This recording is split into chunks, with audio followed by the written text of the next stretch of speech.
Assalomu alaykum hammaga. Bugun sizlar bilan Xitoy tili haqida gaplashamiz. Xitoy tili haqida gaplashishimizdan oldin biz bitta ma'lumot bilan tanishib chiqishimiz kerak. Bu til nima? Til bu odamlar o'rtasidagi muloqot tizimi. Til orqali biz o'z fikrlarimiz, g'oyalarimiz, bilimlarimizni boshqa birovga yetkazib beramiz. O'zi tilda nimalar mavjud?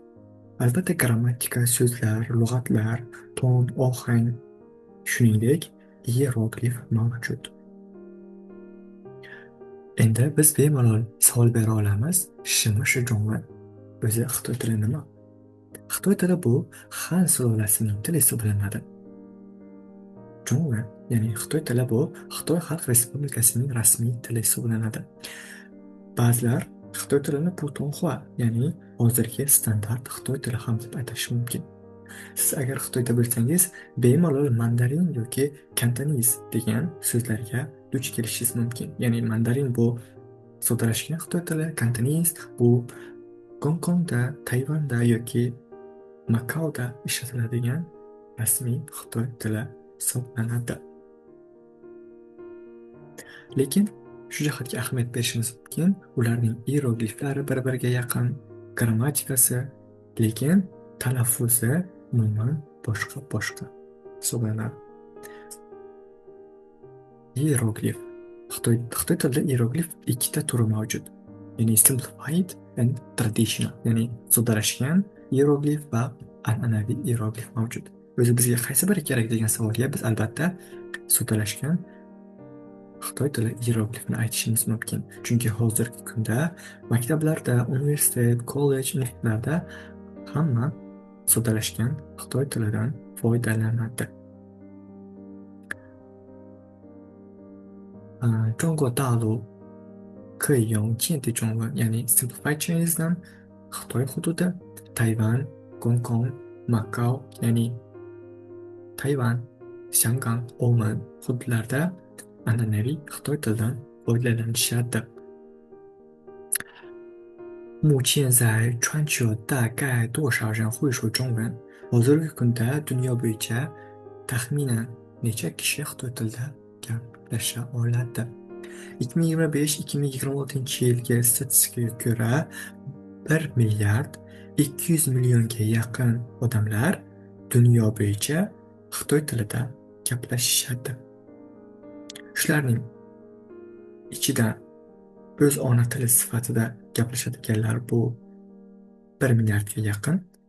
Ikkinchi til sifatida, ya'ni chet til sifatida o'rganuvchi siz va biz kabi o'rganuvchilar esa 200 millionga yaqin.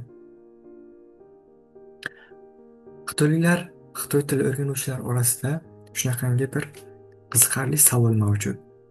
Zhongwen, qaysi Hanyu? Qaysi biri to'g'ri?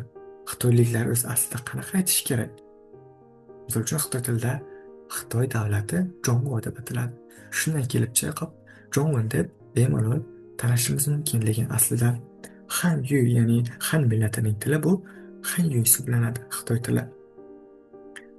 Zhongwen esa umumiy keng tarqalgan rasmiy yozuvlarni o'z ichiga olgan kitobiy til. Va Hanyuda bemalol ayta olamiz, turli xil shevalar mavjud. Zhongwendachi? Albatta unda ham shunaqa.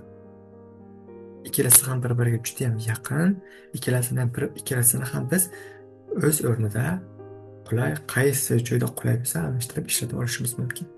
Tonlarning muhimligiga ahamiyat beramiz. Misol uchun Hanyu bu Xitoy tili bo'lsa, Hanyu koreys tili hisoblanadi. Bitta ton orqali ikkita ma'no. Misol uchun 我在学中文. Men hozirda Xitoy tili o'rganyapman. Men aytishim mumkin 我在学汉语. Hozirda Xitoy tili o'rganyapman. Ikkalasi ham juda ham to'g'ri hisoblanadi. Ba'zi filologlar aytadiki, Hanyu 有很多方言. Xitoy tilida juda ko'p sheva lahjalar mavjud. Zhongwen yoki Hanyu 都可以. 汉语跟其他语言有什么区别? Xitoy tili va boshqa tillar o'rtasidagi farq nima? Albatta, Xitoy tilida 4 ta ton mavjud, iyeroglif mavjud. Lekin grammatika jihatiga to'xtaladigan bo'lsak, juda oddiy va umuman o'zgarmaydigan til hisoblanadi. Misol uchun, ingliz tilida do, does keladi. Misol uchun, fe'llar o'zgaradi. Do, diddan bo'ladi, lekin Xitoy tilida unaqa emas. Va logikaga asoslangan til hisoblanadi. Logika juda ham katta rol o'ynaydi. Xitoyliklar orasida shunaqangi bir idioma mavjud. Rumendan, yuedan. Bitta tilni o'rganmoqchi bo'lsangiz, boshlanishga juda qiyin, lekin keyinchalik o'qiganingiz sari juda ham osonlashib boradi.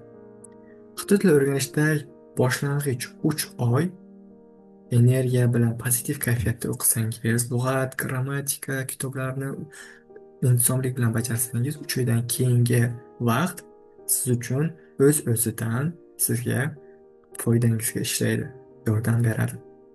Agar siz boshlang'ich 3-4 oyda yuzlab so'zlarni, birikmalarni o'rganganingizdan keyin mana shu yuzlab grammatikalar sizni minglab so'zlar yodlashingizda, eslab qolib, uni yozishingizda qo'l keladi.